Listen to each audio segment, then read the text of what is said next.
close your eyes and let your breathing slow, and come with this documentary to a low, flat stretch of riverbank in the northernmost province of South Vietnam, where a brown, slow-moving river, called the Qua Viet,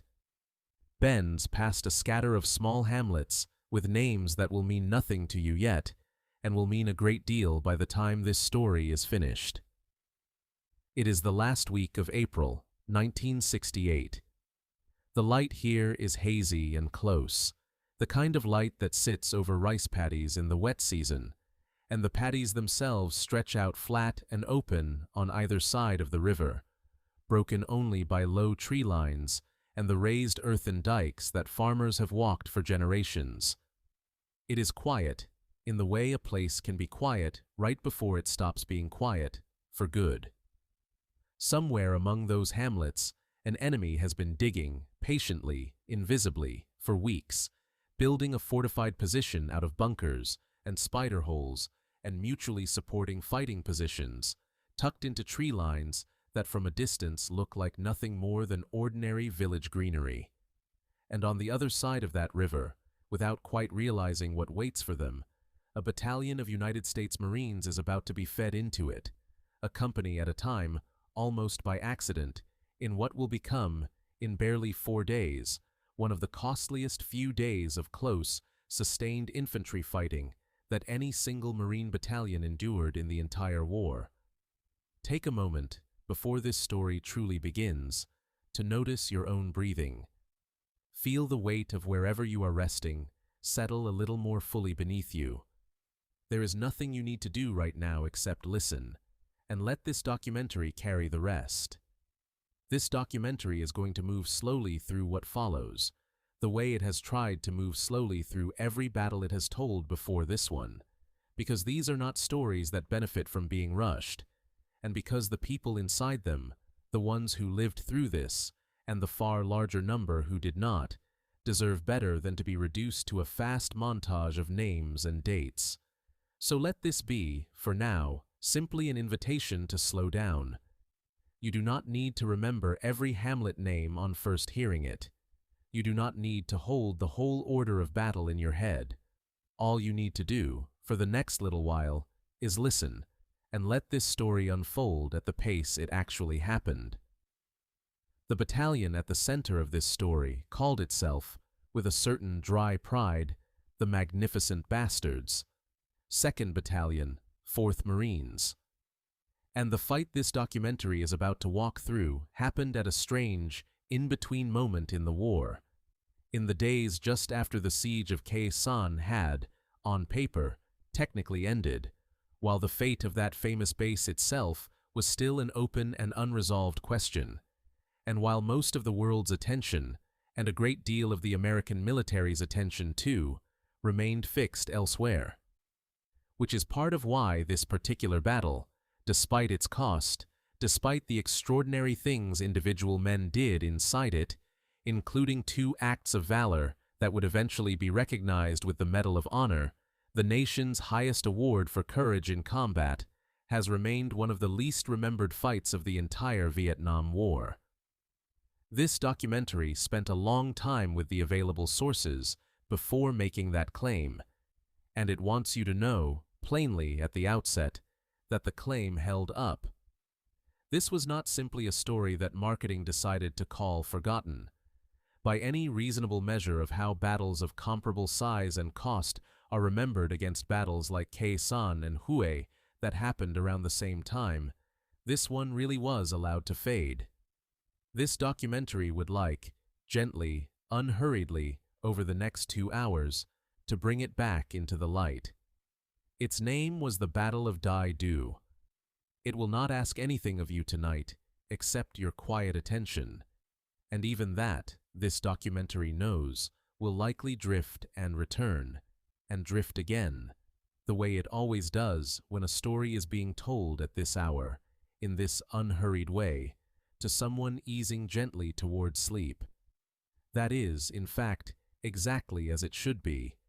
There is no test at the end of this. There is only a battalion, a river, a handful of hamlets, and 4 days in the spring of 1968 that this documentary would like to spend the next 2 hours walking through with you, patiently, the way the people who lived it deserve to have their story told. Before this documentary walks you through the battle itself,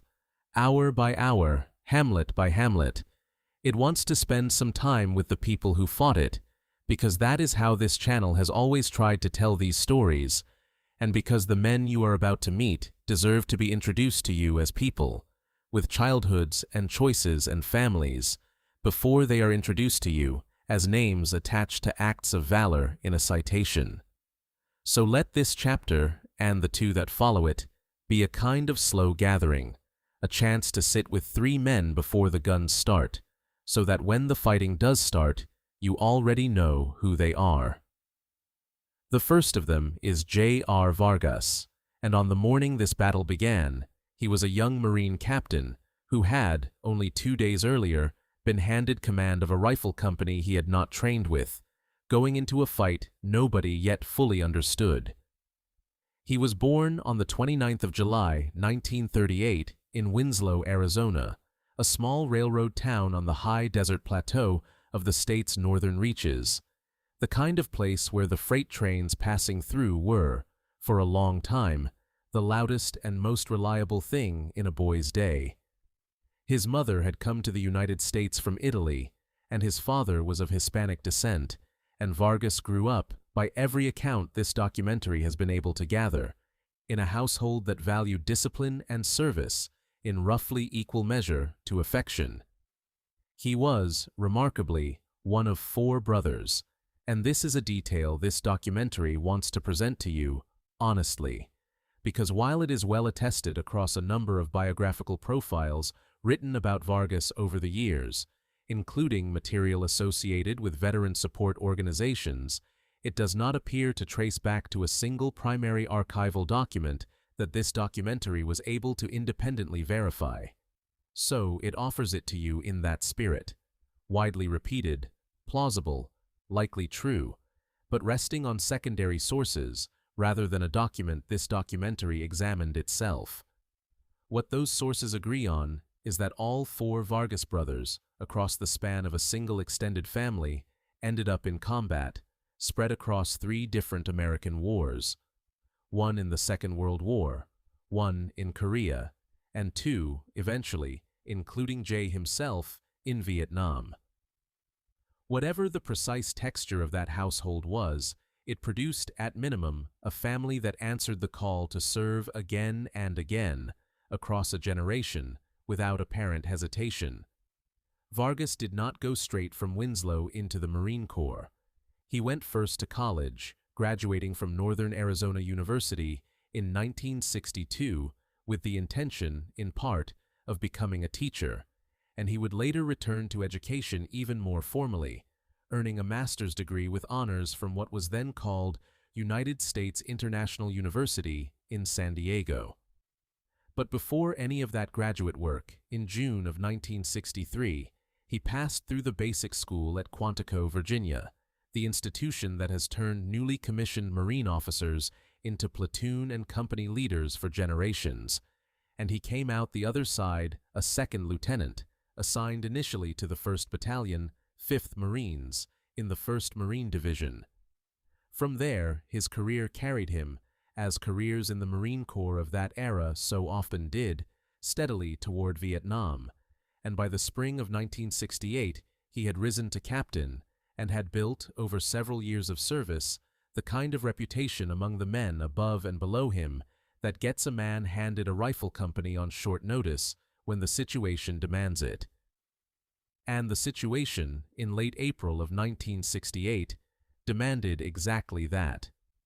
The captain who had been leading Gulf Company, 2nd Battalion, 4th Marines, a man named Robert Mastrion, was medically evacuated on the 28th of April, just 2 days before this battle's opening shots,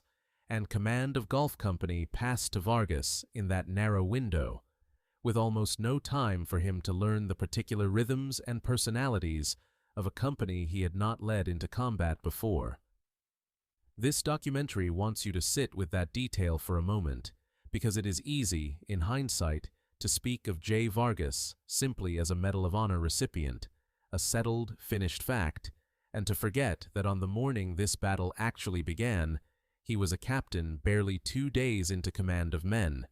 He was still learning to read, about to be thrown into one of the hardest sustained fights of the entire war. This documentary wants to underline something about the particular kind of pressure Vargas was under, distinct from the pressure every officer in this story faced simply by virtue of the fighting itself.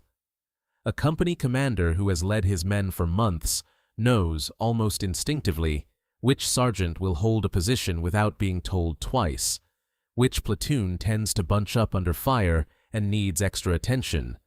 which Marines are quietly carrying an injury they have not reported. Vargas did not have that accumulated knowledge of Gulf Company. He had 2 days.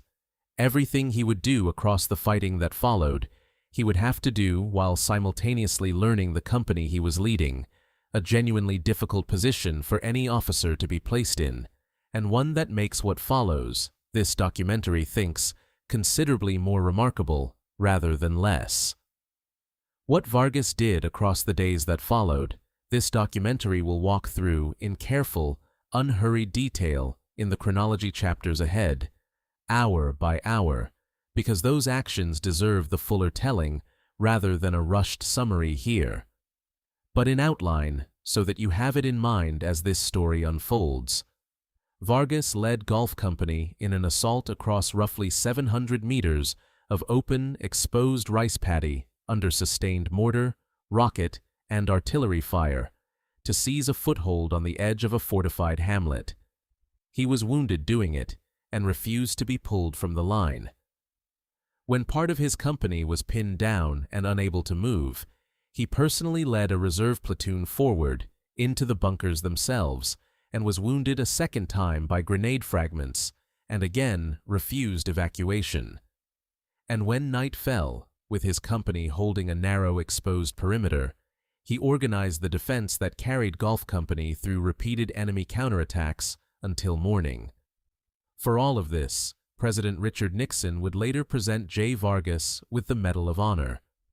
Vargas stayed in the Marine Corps for a long career after Vietnam, retiring in 1992 as a full colonel, having served roughly 30 years in uniform. His life after the Corps continued to be shaped by service to other veterans specifically. He went on to serve as Secretary of the California Department of Veterans Affairs, overseeing the state's own institutional obligations to the men and women who had worn a uniform, and later worked in a regional liaison role connecting veterans to the benefits owed to them, a role he held until his retirement from that work in 2009.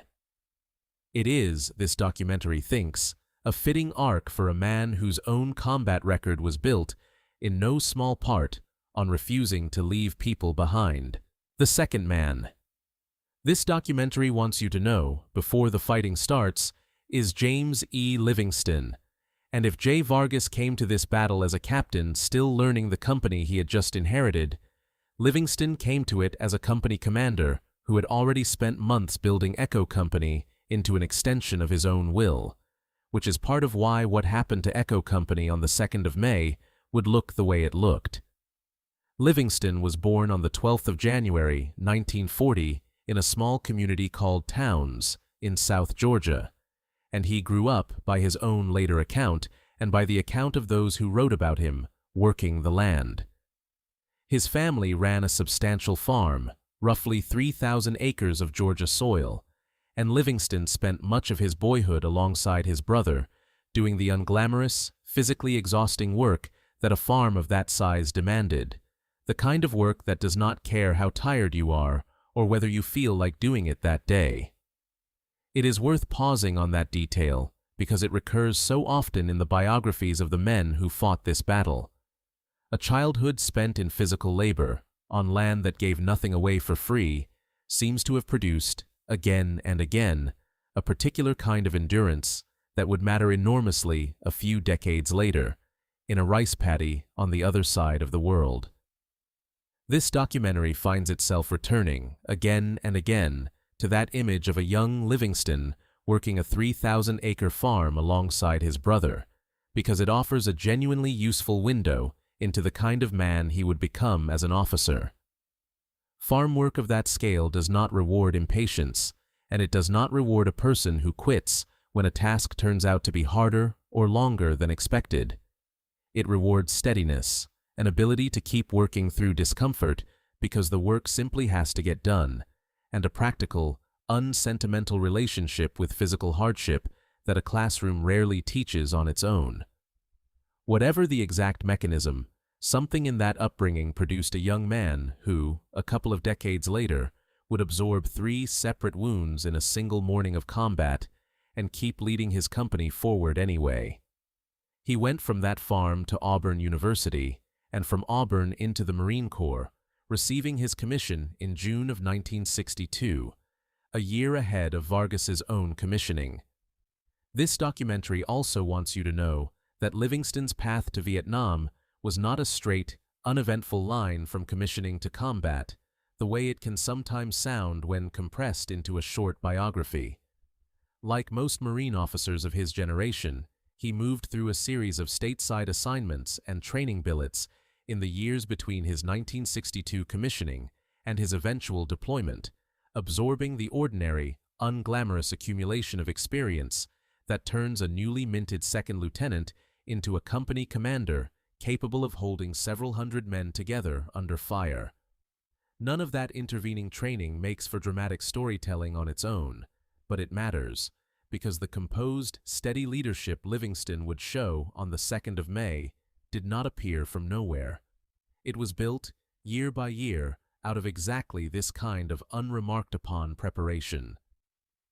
By the time this battle began, in the spring of 1968, Livingston had been leading Echo Company, 2nd Battalion, 4th Marines, long enough to know his men by name,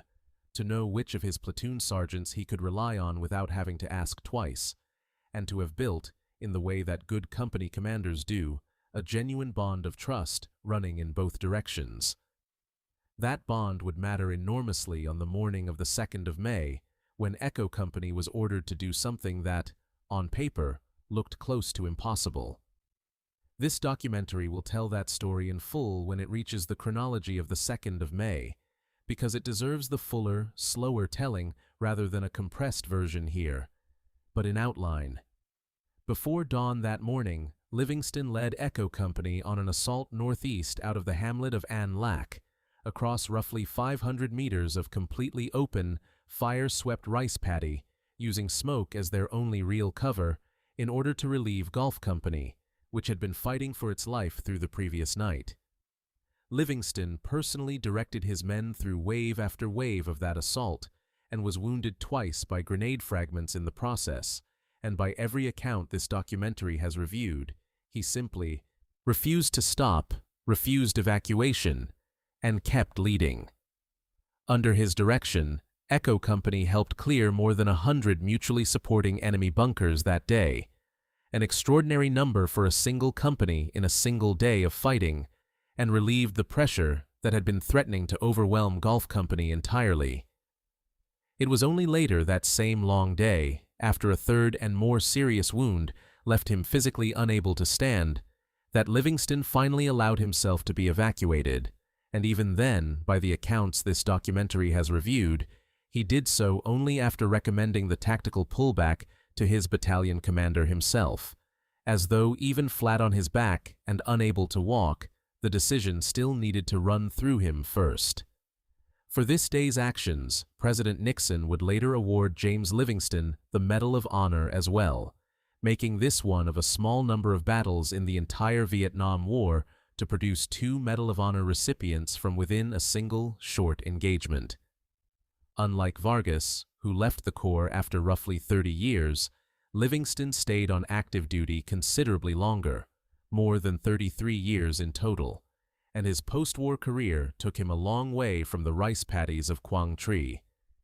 He rose steadily through the ranks to Major General, and his final assignment before retiring on the 1st of September, 1995, was as Commanding General of Marine Forces Reserve, headquartered in New Orleans, overseeing the Marine Corps' entire reserve component nationwide.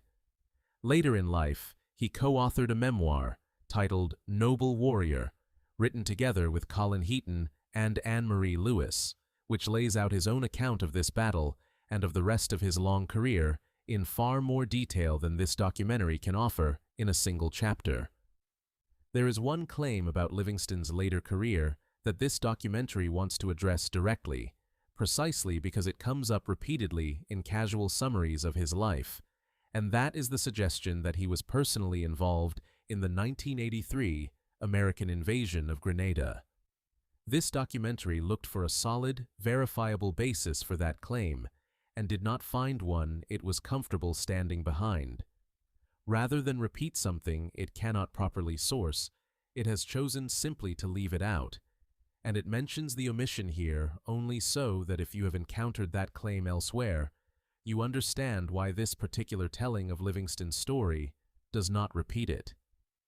What this documentary can tell you with confidence is enough on its own. A Georgia farm boy who became, by the testimony of the men who served under him, one of the most respected combat leaders of his generation, and who, on one single morning in May of 1968, walked his company across 500 meters of open ground under fire because the men trapped on the other side of it needed him to. The third man. This documentary wants you to sit with before the fighting begins is the one who commanded the battalion itself, and who would, by the end of this battle, be lying in a trench with a bullet lodged near his spine, unable to move his own legs. His name was William Weiss, and the men under him, not entirely without affection, called him Wild Bill. Wise was born on the 10th of March, 1929, in South Philadelphia, into a working-class corner of a working-class city, and he went on to attend Temple University, earning a degree before making a decision that, on its face, seems like an unusual one for a young man of his era. In 1951, he enlisted in the Marine Corps. This documentary wants to be honest about a detail attached to that enlistment because it comes from a single source rather than something independently corroborated elsewhere, and it deserves to be offered with that light hedge rather than stated as settled fact. By at least one account, Wise enlisted specifically because Marine Corps service would make him eligible for the educational benefits of the GI Bill, which he intended to use to attend law school afterward. It is a wonderfully human detail if true, a young man choosing military service as a deliberate, practical stepping stone toward an entirely different career. And this documentary offers it to you in that spirit, true to its own established practice of flagging when a good story rests on a single source, rather than pretending every detail carries equal certainty. Whatever his original intentions, the law degree never quite happened, or at least never pulled Wise away from the Marine Corps for good, because he built, instead, a long career in uniform. Early in that career, he served a 13-month tour as an advisor to the Republic of Korea Marine Corps, the kind of assignment that immerses an officer deeply in the day-to-day realities of a foreign fighting force, and by his own account, when the opportunity came to serve in Vietnam, he actively sought it out, reportedly declining a more comfortable posting back in the United States in order to get to the war while there was still a war to get to.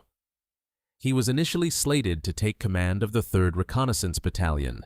but in October of 1967, an emergency reassignment put him in a very different position, command of 2nd Battalion, 4th Marines, after that battalion's previous commanding officer had been wounded during an operation called Kingfisher.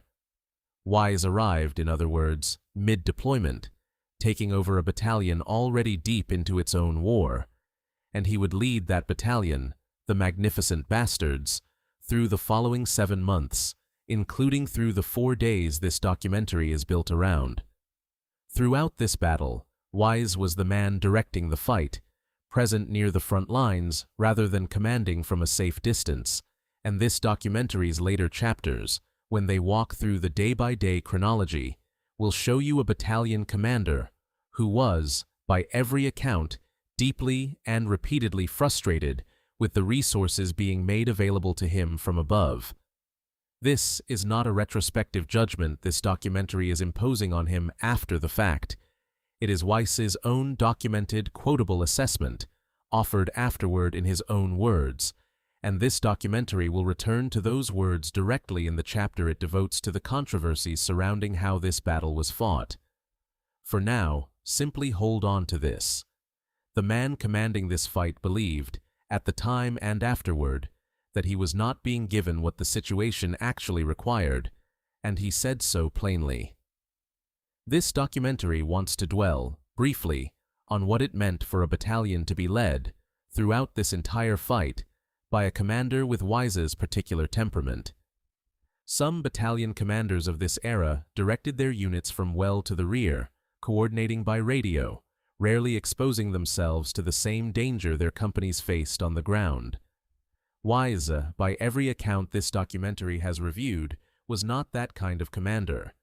He kept himself close to the fighting, close enough to see the ground his companies were being asked to cross, close enough that his own frustration with the resources being made available to him from above was not an abstract after-the-fact complaint, but something he was living through, hour by hour, alongside the men he commanded. That closeness to the fight is very likely part of why, when the moment came, it was Weiss himself who ended up in a forward trench, in the direct line of enemy fire, rather than safely behind the battle he was directing.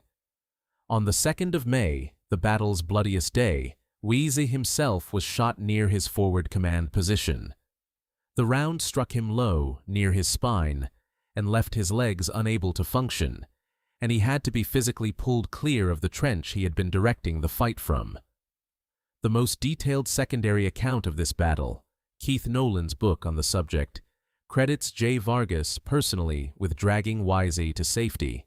which means that the same captain this documentary introduced you to a few minutes ago, wounded twice himself and refusing to leave the fight, found time in the middle of that chaos to physically save his own battalion commander's life.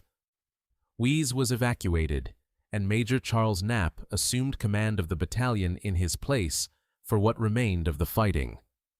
For his conduct across those days, from the 30th of April through the 2nd of May, Weiss received the Navy Cross, the second highest decoration the Navy Department can award for combat valor, its citation describing extraordinary heroism and what it called spectacular leadership, and noting that Weiss continued directing the withdrawal and the evacuation of his casualties even after he had already been hit, continuing until he finally collapsed from the wound itself. Weiss's military career did not end with that wound. He recovered, remained in the Marine Corps, and eventually retired as a brigadier general in 1982, after 31 years of total service stretching back to that original enlistment in 1951. In the decades that followed, he became deeply involved in an effort with a very different kind of significance, helping to establish the National Museum of the Marine Corps in Triangle, Virginia, which finally opened its doors in 2006, and which today holds material connected to this very battle.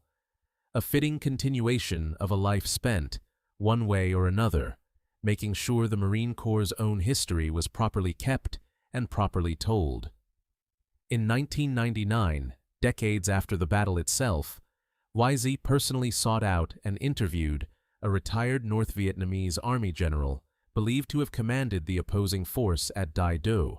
a conversation this documentary will return to later, when it discusses the genuine uncertainty that still surrounds exactly who was in command on the other side of that battlefield. William Weiss died on the 11th of March, 2025, in Fairfax, Virginia, at the age of 96, only one day after his 96th birthday, which means he lived to see the 57th anniversary of the battle that nearly took his life, and lived long enough that a full biography of his career, titled One Magnificent Bastard, written by Mark Huffman, had already been published and read by the time he passed.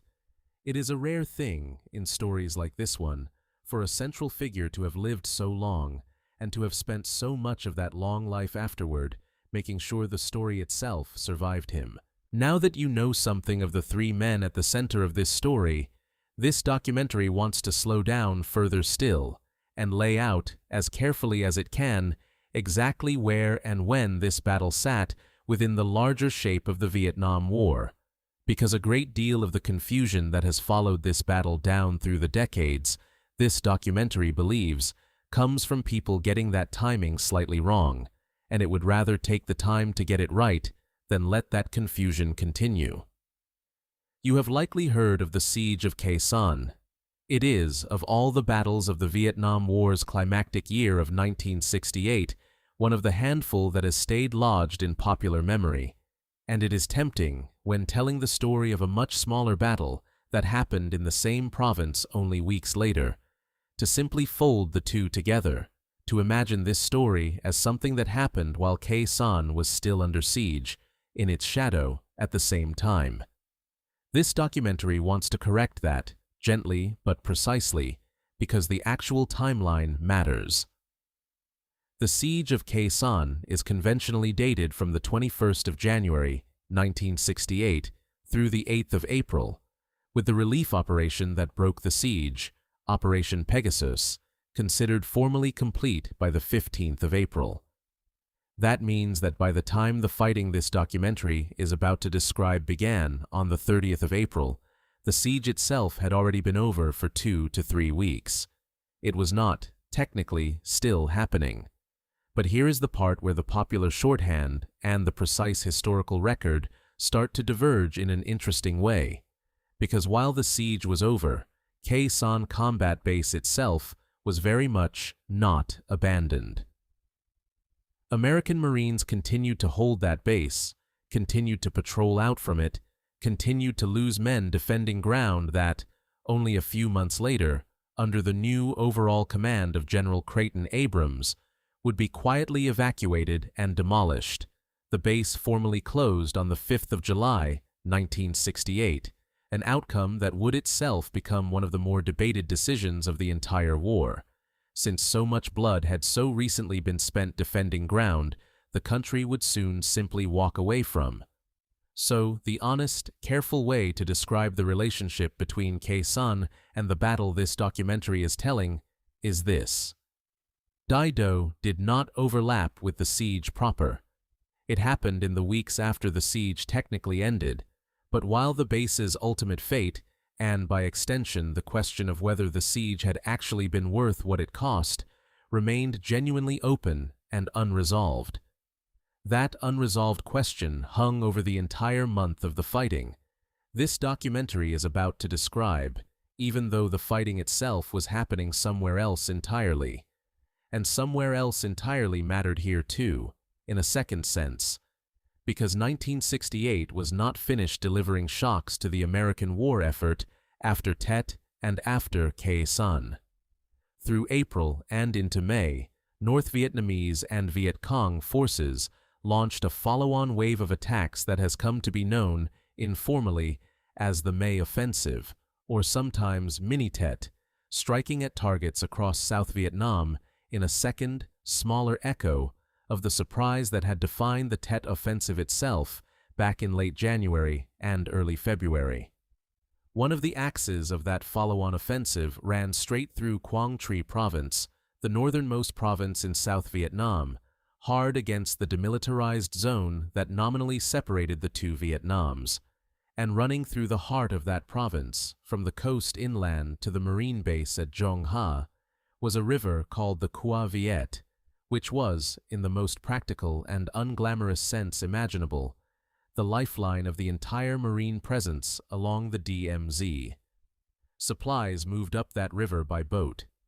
Everything the 3rd Marine Division needed to keep fighting along the border eventually passed along that river corridor. Threaten the Qua Viet, and you threatened, at a stroke, the logistics underpinning the entire Marine effort in that part of the country, and you threatened, more specifically still, the 3rd Marine Division's own headquarters at Đông Hà itself. This documentary wants to be clear about the strategic logic at work here, because it helps explain why the North Vietnamese command was willing to invest so much in troops and in weeks of unnoticed engineering labor, into fortifying a cluster of hamlets that, on an ordinary map, look like nothing more than small farming villages. A river artery like the Khe Viet is, in a very real sense, more valuable to an army fighting a defensive, resource-constrained war than an equivalent stretch of open battlefield would be, because controlling it, even briefly, threatens the logistics of everything downstream and upstream of it at once. Sever that artery, or even seriously disrupt it for a matter of days, and every Marine position along the DMZ that depended on it for resupply becomes, all at once, a harder position to hold. This is precisely what North Vietnamese planners set out to do. Sometime in the weeks before this battle began, elements of at least 4 battalions, drawn from regiments belonging to the 320th North Vietnamese Army Division, moved into a cluster of small hamlets sitting almost directly astride that river corridor. Hamlets called Dai Do, Dong Xuan, Ding To, Thuong Do, and An Lac, and began, patiently and quietly, to fortify them. This was not a hasty, improvised occupation. It was an engineered strongpoint, built over what appears to have been weeks, complete with bunkers positioned to support one another's fields of fire, trench lines connecting fighting positions, and defenses dug in low enough and camouflaged well enough to be nearly invisible from the air and from the ground alike. And remarkably, this entire buildup happened undetected. The area had, in principle, been under the security screen of the 2nd Regiment of the South Vietnamese Army's 1st Division, but the North Vietnamese forces slipped through the gaps in that screen, and by the time American forces began to appreciate what was sitting on the other side of the river, the fortification work was essentially complete. This documentary wants to be honest about what this meant for the Marines who would soon be sent across that river. American intelligence heading into the last days of April was, by the assessments this documentary reviewed, poor, bordering on non-existent, when it came to the specific strength and disposition of what was waiting for them. Higher headquarters did not yet know whether what was building along the Khe Viet was the main North Vietnamese effort in the region, or simply a diversion meant to draw attention away from something else. That uncertainty, this documentary will show you later, shaped how the battle was fought from its very first hours, and shaped, too, some of the sharpest criticism that would later be leveled at the officers who directed it. One more piece of context belongs here, because it explains why the battalion in this story was even in a position to be thrown into this fight at all. 2nd Battalion, 4th Marines had not always been a battalion assigned to hold ground along the DMZ. It had originally served as a Special Landing Force Battalion, a unit kept afloat offshore, aboard Navy ships, as a mobile reserve that could be landed quickly wherever it was needed along the Vietnamese coast. It was brought ashore and placed under the operational control of the 3rd Marine Division around the 2nd of January, 1968, part of a broader decision to draw down that floating reserve and commit it to reinforcing the ground crisis building around Tet and around Khe Sanh. In other words, the magnificent bastards had spent the 4 months before this battle already fighting hard, already absorbing losses, already an infantry battalion worn by a winter and spring of continuous operations, before it was fed into what would become, in barely 4 more days, the costliest stretch of fighting the battalion would face in the entire war. Before this documentary walks you through the 4 days of fighting themselves, it wants to lay out, patiently and without rushing, exactly who was involved on both sides of that river,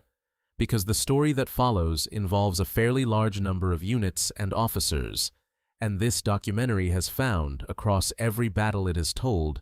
that the fighting makes far more sense once you have met the pieces on the board beforehand, rather than trying to absorb who everyone is in the middle of the action itself. At the center of the story sits 2nd Battalion, 4th Marines, the magnificent bastards, commanded by Lieutenant Colonel William Weiss, the man you met a few minutes ago. Weiss's battalion sat, in the larger military structure, under the 3rd Marine Division, commanded by Major General Rathvon Tompkins, and more immediately under the 3rd Marine Regiment, commanded by Colonel Milton Hull, who would himself take a direct and active hand in directing the tactics of this particular fight, rather than simply overseeing it from a distance. The battalion's senior enlisted Marine, its sergeant major, was a man named John Malnar, known to the men under him as Big John, and you will meet him again, briefly and sadly, later in this documentary, because he did not survive this battle. Beneath Wisey sat 4 rifle companies, and this documentary wants you to hold on to their names and their commanders now, because you will hear all 4 of them again and again across the chapters that follow. Golf Company was led, at the moment the fighting began, by Captain J. Vargas, who you already know, having taken over only 2 days earlier from Captain Robert Mastrian, medically evacuated on the 28th of April. Echo Company was led by Captain James Livingston, who you also already know.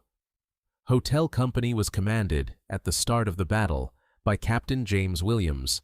though Williams would be wounded on the 30th of April, the battle's very first day,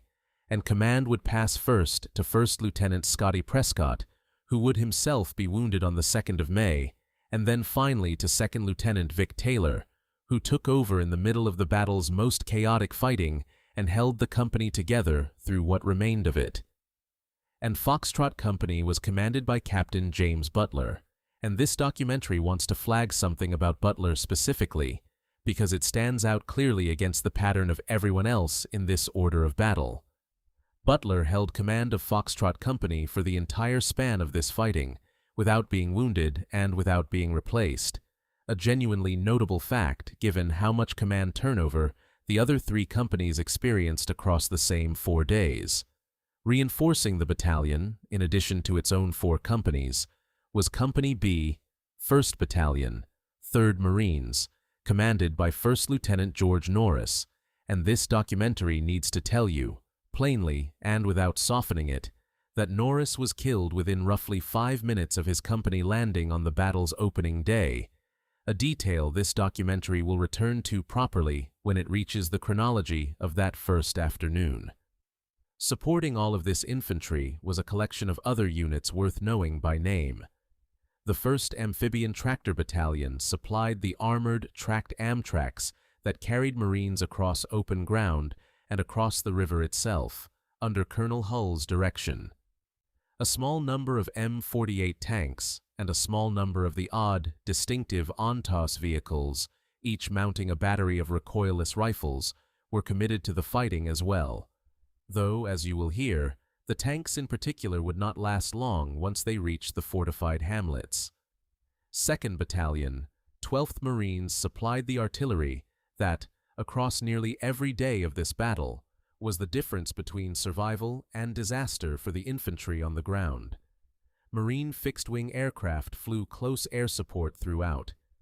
And on the river itself, Task Force Clearwater, the Navy's river patrol and gunboat force on the Cua Viet and the Beau Dieu rivers, provided cover for the amphibious landings that opened and closed this battle. This documentary looked for the specific names of any naval vessels that fired in direct support of the fighting at Dai Do itself and could not confirm any particular ship by name with the sourcing available to it, so it has chosen not to name one rather than guess. There is one more American unit. This documentary needs to mention here, precisely because it is so often confused with the battle you are about to hear, and the confusion deserves to be cleared up directly. The United States Army's 3rd Battalion, 21st Infantry, part of the 196th Light Infantry Brigade within the Americal Division, was sent into the same general area by the commander of 24th Corps, and it fought hard, and it fought at roughly the same time as the events in this documentary. But it fought at a place called Nhi Ha, roughly 10 kilometers away from Dai Do, against different North Vietnamese units, in an engagement that most serious accounts of this period treat as a related but genuinely separate battle. This documentary wants to be careful and precise here. The 3rd of the 21st Infantry did not fight directly inside Dai Do, Din Tu, or Thuong Do, and it would be a mistake to fold their fight into this one. They shared a river, a general offensive, and a stretch of terrible late April weeks. They did not share a battlefield. On the South Vietnamese side, the 2nd Regiment of the 1st Division had been responsible for security screening in the area before the battle. The screen that the North Vietnamese buildup managed to slip through undetected, and an ARVN mechanized battalion operated on the 2nd of May in a supporting role well to the west of Dai Do itself, against a separate set of hamlets. And on the North Vietnamese side, the force facing the magnificent bastards belonged to the 320th North Vietnamese Army Division, with the 48th Regiment, sometimes called Thung Long, and the 52nd Regiment, sometimes called Tai Tien or Dong Bien, both confirmed as directly engaged in the fighting around Dai Do, while the division's 64th Regiment held blocking positions nearby along Highway 1. This documentary wants to be honest about the overall size of the force the magnificent bastards were facing, because the sourcing available to it does not support a precise number, only a wide estimated range, most commonly given as somewhere between 6,000 and 10,000 North Vietnamese troops present in the broader area, a figure even Livingston and Vargas's own later written account describes in exactly those uncertain terms. This documentary also wants to flag, honestly, a genuine and unresolved disagreement over exactly who commanded that North Vietnamese force. Some sources, drawing on later published military histories, name a Major General Tran Khe Hai as the commanding officer in the region. But a separate account, written decades later by Livingston and Vargas themselves, describes Wisey personally interviewing, in 1999, a retired North Vietnamese lieutenant general named Tran Van Quan, who was described to him as having commanded the opposing force at Dai Do specifically. These may, this documentary suspects, refer to different levels of command entirely, a division commander and a more local field commander, rather than a straightforward contradiction, but it could not independently confirm that explanation, and so it will not hand you a single confident name. Marine accounts differ on exactly which North Vietnamese general commanded the opposing force, and this documentary would rather tell you that plainly than pretend to a certainty it does not have. This documentary wants to take a moment, before moving on to the fighting itself, to acknowledge just how many names it has now given you across this order of battle, and to reassure you that you do not need to hold every one of them perfectly in mind. What matters most, as this documentary carries you into the chronology that follows, is the shape of the thing. A single Marine battalion, 4 rifle companies, reinforced piece by outside units, supported by artillery and air power, and a handful of tanks that would not last long, set against a well-dug-in, numerically larger North Vietnamese force whose exact strength and whose exact commander remain, even now, genuinely uncertain. Everything else, every individual name and unit designation, this documentary will reintroduce to you again as it becomes relevant, so that you never need to have memorized this chapter to follow what comes next. Now, having met the people and the units involved, this documentary is ready to walk you through the battle itself, slowly, the way it actually happened, hour by hour where the sourcing allows it, and it begins in the darkness before dawn on the 30th of April, 1968, on the Cua Viet River. Picture the river itself for a moment before the fighting starts, because the terrain shaped almost everything that followed across these 4 days. The Cua Viet is a slow brown river, wide enough to carry landing craft and gunboats, but bordered, on both banks, by flat, cultivated ground,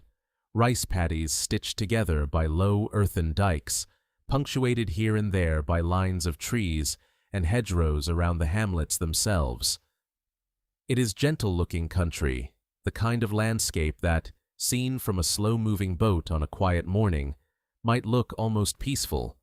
Farmland doing what farmland has done in that river valley for centuries. It offered almost nothing in the way of natural cover to a man moving across it on foot, and everything in the way of natural cover, to a man already dug into a bunker at its edge, watching that same open ground through a firing slit. This is the ground the magnificent bastards were about to be asked to cross, again and again, over the next 4 days, and it is worth holding that image steadily in mind as this documentary walks you through what happened on it. At around 3:30 in the morning, North Vietnamese gunners opened fire on a Navy patrol boat moving along the river near the hamlet of An Lac. It was a small, almost unremarkable exchange by the standards of what was coming, a burst of fire in the dark against a boat doing its ordinary work of patrolling the river. But half an hour later, at around 4 o'clock, a second and more serious strike hit a Navy landing craft, an LCU, in the same stretch of river, and this time a sailor aboard that craft was killed. 2 isolated incidents in the dark, on a river that Marines and sailors had moved along for months without this kind of trouble. Nobody yet knew what they meant. By 7 that morning, the picture had started to sharpen, though not yet into anything like clarity. A patrol from Company H, moving north of Dai Do, ran into heavy fire near a hamlet called Dong Xuan, and was forced to pull back and wait for reinforcement rather than push forward blind into whatever was waiting for them. 2 platoons from Company F were sent up to join them, and by 2 in the afternoon, the 2 companies together launched a coordinated attack toward Dong Xuan and, beyond it, toward Dai Do itself. By 3 o'clock, Company H had secured Dong Xuan, crossing roughly 500 meters of completely open ground to get there, under cover of white phosphorus smoke laid down to blind the North Vietnamese gunners watching from the tree lines. It was, on its own terms, a genuine success, the first hamlet in this string of fortified positions to fall into Marine hands. But Company F's continuation of that same attack, pushing on toward Dai Do proper, ran straight into recoilless rifle fire, mortar fire, and machine gun fire, so heavy that it stopped the advance roughly 300 meters short of the objective and cost the Marines 2 amphibious tractors, knocked out in the open ground where they had nowhere to hide.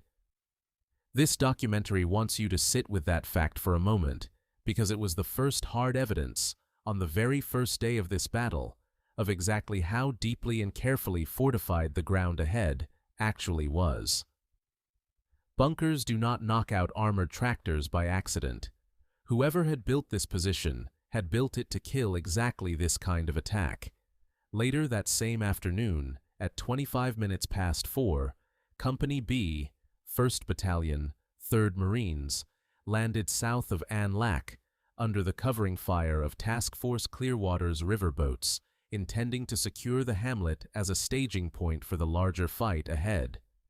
What happened next was one of the harshest single moments of this entire battle, and this documentary wants to tell it to you plainly, without softening it, because the men it happened to deserve that honesty. The company's commander, 1st Lieutenant George Norris, was killed within roughly 5 minutes of stepping onto that ground.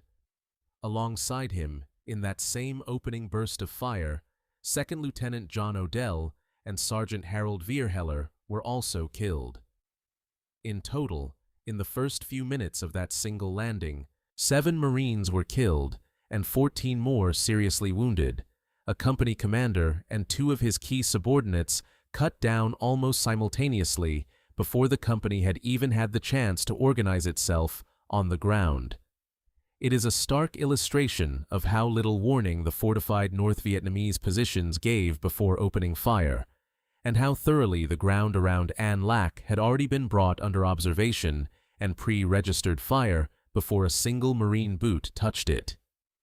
Despite that brutal opening, Company B fought on through the rest of the afternoon and managed to secure roughly half of An Lac before the advance finally stalled against the same kind of dug-in resistance Company F had run into further north. As the light began to fail, Colonel Hull made the decision to pull Company F back from its exposed position and consolidate it together with Company H at Dong Xuan for the night, rather than leave either company holding an isolated position in the dark against an enemy whose full strength nobody yet understood. North Vietnamese probes tested that consolidated perimeter through the night and were turned back, largely, by American artillery fire called in against them in the darkness. This documentary wants you to picture what that first night actually felt like for the men holding that perimeter, because it is easy, telling a battle in this compressed a form, to skip past the hours between the fighting and let the story jump straight to the next morning.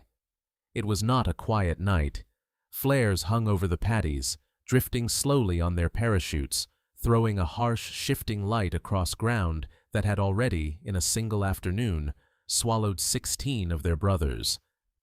Marines lay in shallow, hastily dug positions, listening for movement in the tree lines, calling in artillery on sounds as much as on anything they could actually see, while corpsmen worked in the dark over the wounded, who had not yet been evacuated.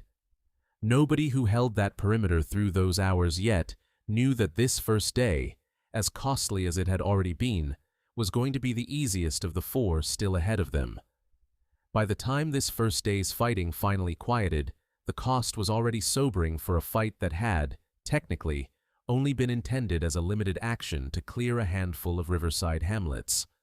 16 Marines had been killed. North Vietnamese losses were estimated, by the counts available to Marine units on the ground that evening, at roughly 90 killed. And this documentary wants to remind you, as it will remind you after every day of this battle,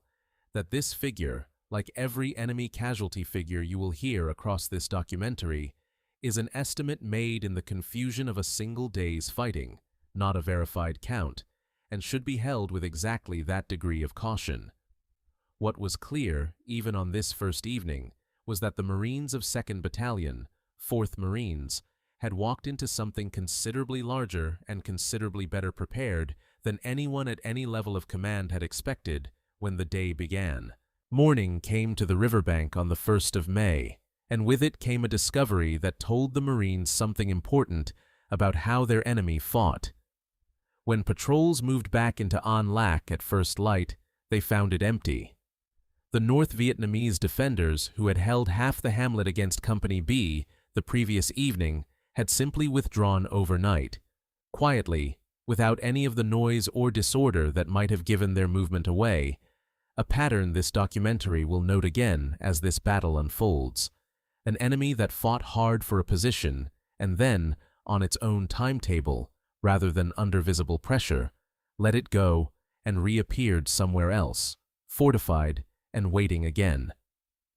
Moving out from An Lac that morning, Marines caught a group of roughly 60 North Vietnamese soldiers in the open, in a paddy field, a rare moment in this whole battle where the defenders were exposed rather than dug in, and the fighting that followed was fast, brutal, and one-sided in the Marines' favor, remembered afterward by some of the men who were there in a blunt, ugly phrase from the period, a turkey shoot, language this documentary repeats to you only because it is how the men who lived it chose to describe it themselves, not because this documentary takes any pleasure in it. This is, after all, still a story about young men killing other young men, on both sides of every line in this battle, and this documentary tries, in every chapter, to hold on to that fact rather than let the momentum of a battle narrative erase it. This documentary wants to pause, briefly, on that overnight withdrawal from An Lac, because it is the first clear instance in this battle of a pattern this documentary will point out to you more than once before these 4 days are finished.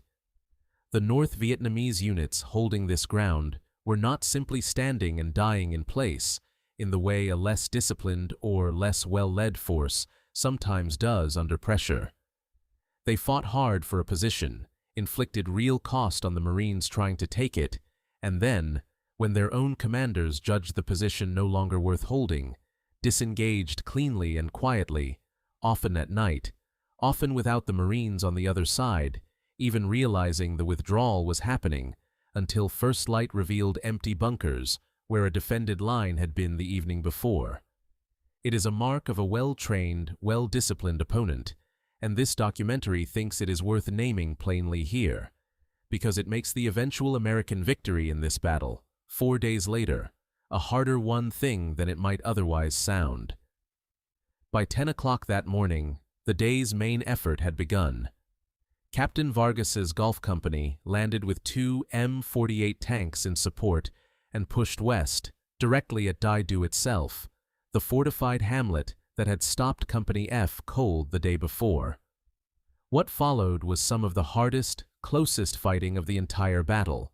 bunker by bunker, often at ranges of only a few meters, Marines working forward against fighting positions that had to be cleared almost individually, each one covering its neighbors, each one a fresh decision about whether to go around it, over it, or straight through it. Both tanks were immobilized during this fighting, mechanical casualties of ground that had clearly been engineered, in part, with exactly this kind of armor in mind. This documentary wants to note what the loss of those tanks meant tactically, beyond the simple fact of 2 armored vehicles sitting immobilized in the mud. Tanks in fighting like this serve, above almost anything else, as a psychological anchor for the infantry moving alongside them, a visible, heavily armored presence that can absorb fire an unarmored Marine cannot, and that can bring direct, close-range firepower to bear on a bunker faster than calling in artillery or air support from further away. Losing both tanks so early in the assault meant that Gulf Company's Marines, for the rest of this day's fighting, were doing this work with considerably less immediate firepower at hand than had been planned for when the attack began, relying that much more heavily on rifles, grenades, and their own nerve. Despite the loss of that armored support, Gulf Company kept pushing, and by roughly 2 in the afternoon had fought its way to the northern edge of Dai Do itself, a genuine hard-won foothold on the objective that had eluded the Marines the entire previous day. It had cost Gulf Company heavily to get there. And then the ground the company had just paid for started to come apart under it. North Vietnamese forces counterattacked from 3 directions at once, north, west, and south, a coordinated response that suggested, again, an enemy with a plan rather than simply a defender reacting in the moment, and the pressure was enough to force Gulf Company back out of Dai Do itself to a defensive perimeter just east of the hamlet, on ground that offered less cover, but that Gulf Company could actually hold. Hold it they did, through the entire night that followed, under continuous heavy support from American artillery, which by this point in the battle was becoming, hour by hour, the single most important factor keeping isolated Marine positions alive until morning. 2 attempts were made that day to reinforce Gulf Company in its exposed position. Company F, moving down from Dong Xuan, and Company B, moving up from An Lac, both tried to fight their way through to Gulf's position, and both were stopped short by the same kind of dense, mutually supporting fire that had characterized this entire fight from its opening hours. This documentary wants to slow down for a moment on the specific texture of that bunker-to-bunker fighting inside Dai Do, because a phrase like close, hard fighting can pass by too quickly to actually convey what it meant on the ground. It meant Marines working forward in small teams, sometimes just 2 or 3 men at a time, identifying a firing position by the muzzle flash or the sound of its fire, and then having to decide, in the space of a second or two, whether to try to flank it, to suppress it with rifle fire while another team moved, or to close on it directly with a grenade. It meant doing this again and again, bunker after bunker, in ground where the next enemy position might be 5 meters away and completely invisible until it opened fire. It meant heat, and the particular exhaustion of carrying a rifle and a full combat load through paddy mud and through the wreckage of a hamlet that was, by early afternoon, already thick with smoke from the fighting itself. This is the kind of fighting that does not show up cleanly on a map with arrows drawn across it, and this documentary wants you to hold that texture in mind underneath the clean hour-by-hour account it is giving you, because the men who lived through it did not experience it as a clean hour-by-hour account. They experienced it a bunker at a time. By the close of the day, 24 Marines had been killed, a rise from the 16 killed the day before, a grim arithmetic that would only worsen further the following day. North Vietnamese losses were estimated at 91 killed, with 2 prisoners taken, and again, this documentary asks you to hold that 91 figure the way it is asking you to hold every enemy casualty count in this story, as the best estimate available to exhausted men counting bodies and fighting positions in the aftermath of a brutal day, not as a verified, audited total. What is not in dispute is the shape of the day itself. Gulf Company had reached Dai Do and been thrown back out of it at real cost, and the hamlet that gave this whole battle its name still, as night fell on the 1st of May, belonged to the North Vietnamese Army. The 2nd of May, 1968, would become, by every measure this documentary has been able to gather, the single bloodiest day of this entire battle, and it began, in the darkness just before dawn, with the action this documentary has already told you would eventually earn James Livingston the Medal of Honor. Gulf Company had spent the night holding its exposed perimeter east of Dai Do, battered from the previous afternoon's fighting and the counterattacks that had followed it, and it needed relief before it could do anything more than simply survive where it stood. That relief came from Echo Company, and it came the hard way. Just before first light, Livingston led his company out from An Lac, moving northeast, directly across roughly 500 meters of open rice paddy, with nothing between his Marines and the North Vietnamese guns watching that ground, except the smoke his supporting units laid down ahead of them as they moved. This documentary wants you to picture that ground honestly, because it is easy for the phrase open rice paddy to pass by without registering what it actually meant on this particular morning. Flat, wet, offering no natural cover at all, crossed by raised dikes that a man might use for a few seconds of concealment before having to stand back up and keep moving, watched the entire time by an enemy who had spent weeks preparing exactly this kind of killing ground. 500 meters of that, at a walking or running pace, under fire, is a very long way. This documentary wants you to picture the specific mechanics of an assault like this one, because a smoke-covered crossing is not simply a matter of Marines walking forward while a cloud drifts around them.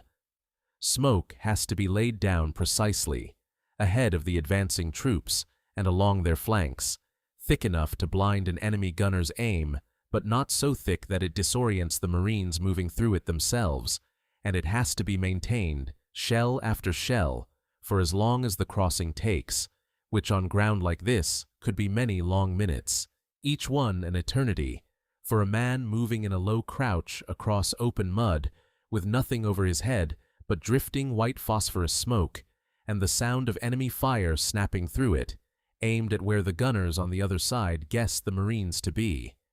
It is, by any standard, one of the more nerve-testing things infantry can be asked to do, trusting a curtain of chemical smoke to be the only thing standing between you and a prepared machine gun position you cannot even see. Livingston led his company across it anyway, and personally moved among his platoons throughout the assault, directing fire, pushing men forward, refusing to let the advance stall in the open, where it would simply be ground down. He was wounded twice in the course of that morning's fighting, both times by fragments from enemy grenades, and both times, by every account this documentary has reviewed, he simply kept going, refusing evacuation, staying with his company. This documentary wants you to picture, too, what the men of Gulf Company must have felt watching that relief force finally arrive after their own long, brutal night. They had held their exposed perimeter through darkness, through repeated probes, and the constant uncertainty of not knowing whether the next hour would bring a full counterattack, sustained through it all largely by artillery fire called down almost on top of their own position. And now, in the gray light just after dawn, they could see Echo Company coming across that same open ground toward them,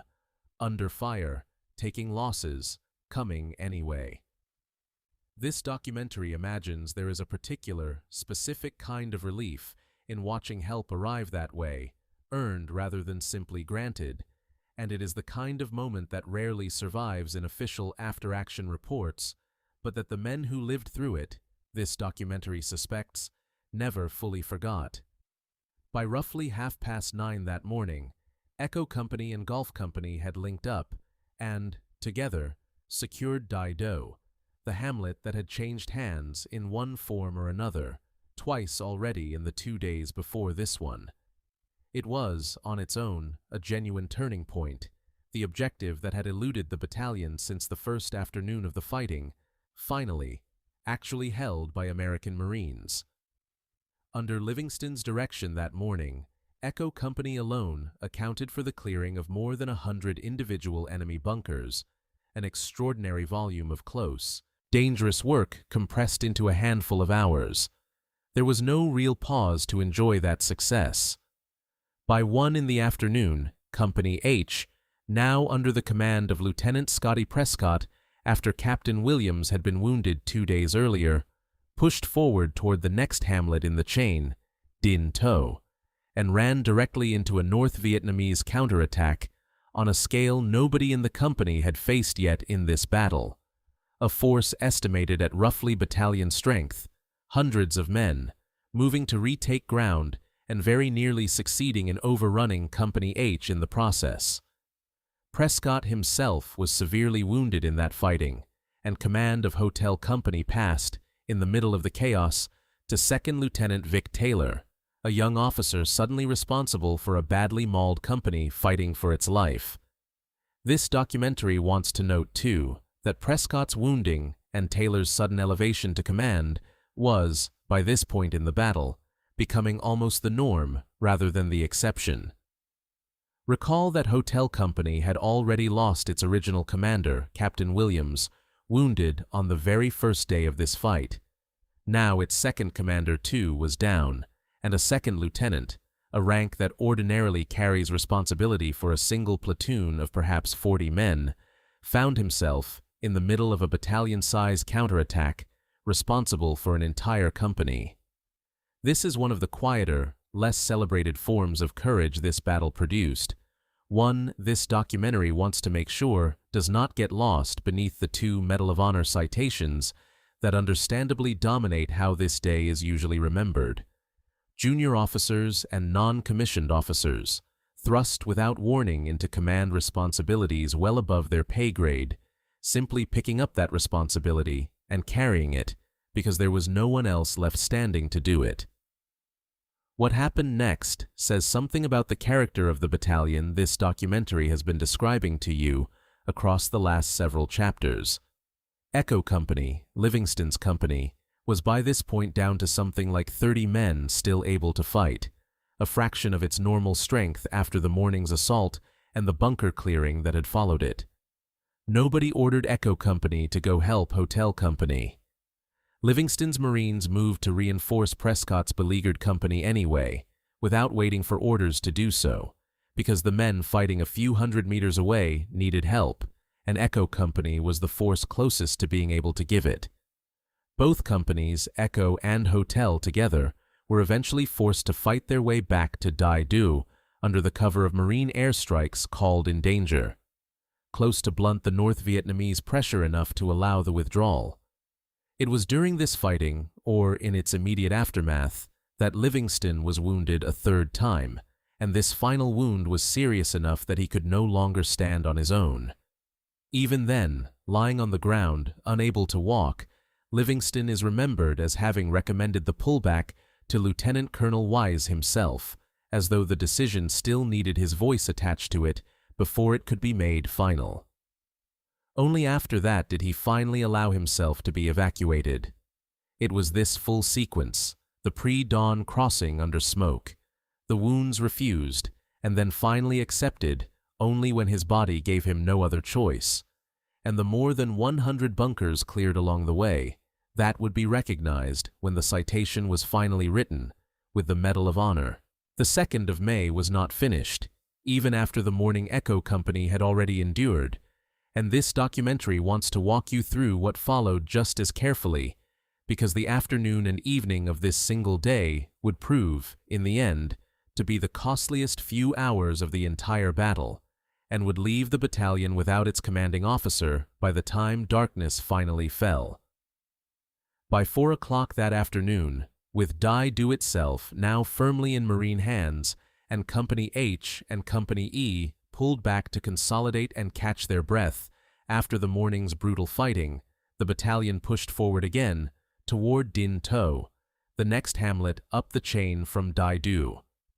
This time, the assault came from 2 directions at once.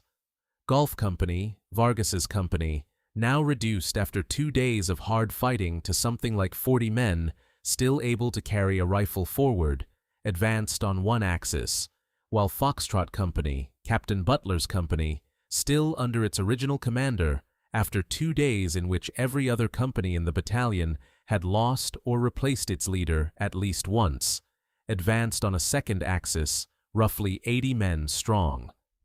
For a stretch of that afternoon, the 2-pronged attack worked. Gulf Company pushed hard through Dinh To itself and kept going, reaching the outskirts of the next hamlet beyond it, Thuong Do, before finally being stopped by heavy fire across a stream that cut through the ground ahead of them, a natural obstacle that gave the North Vietnamese defenders on the far bank a clean line of fire against anyone trying to cross it in the open. This documentary wants to note how remarkable it is.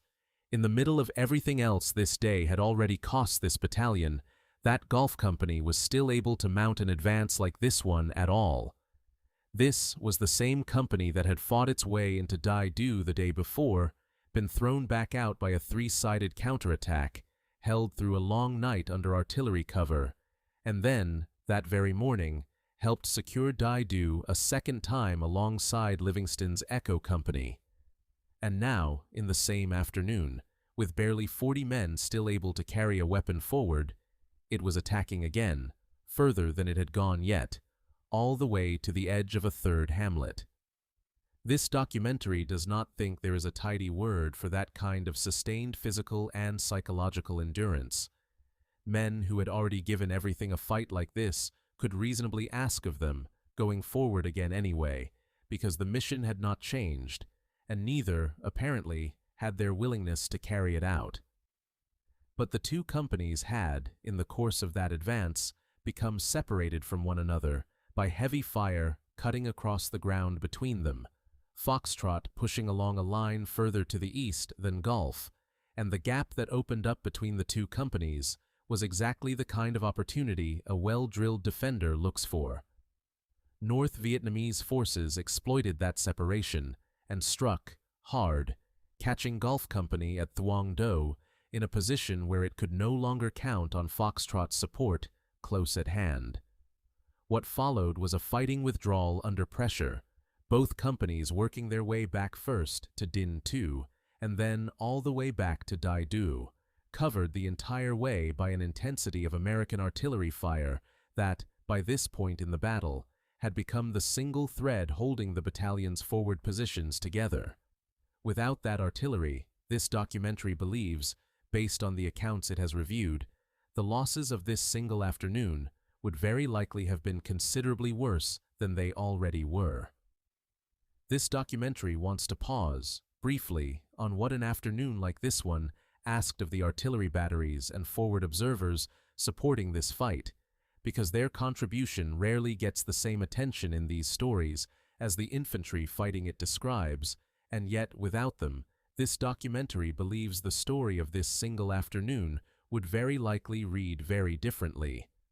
Calling in artillery fire close enough to blunt an enemy counterattack, while your own Marines are still disengaging from that same ground, is an exercise in extremely fine margins, coordinates, and timing that have to be right, communicated clearly over a radio net already saturated with other urgent traffic, adjusted in real time as the fighting itself shifts and moves.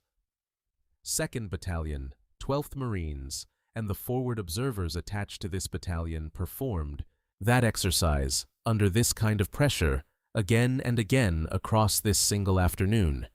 And this documentary wants that contribution named plainly here, even though it rarely appears in the dramatic center of how this day is usually told.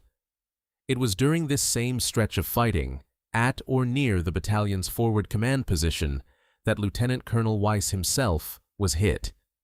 An AK-47 round struck him low, on his left side, and lodged near his spine, and the wound left his legs unable to function.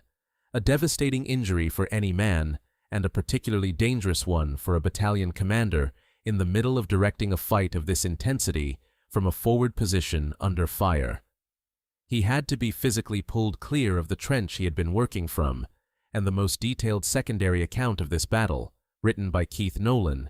credits Captain Vargas personally with dragging his battalion commander to safety, which means that on this single afternoon, the same man this documentary has already told you was wounded twice and refused to leave his own company, found the time and the presence of mind, in the middle of everything else happening around him, to save Wise's life as well. Wise was evacuated from the battlefield, and Major Charles Knapp took over command of the battalion for what remained of the fighting, a change of command made necessary in the worst possible way,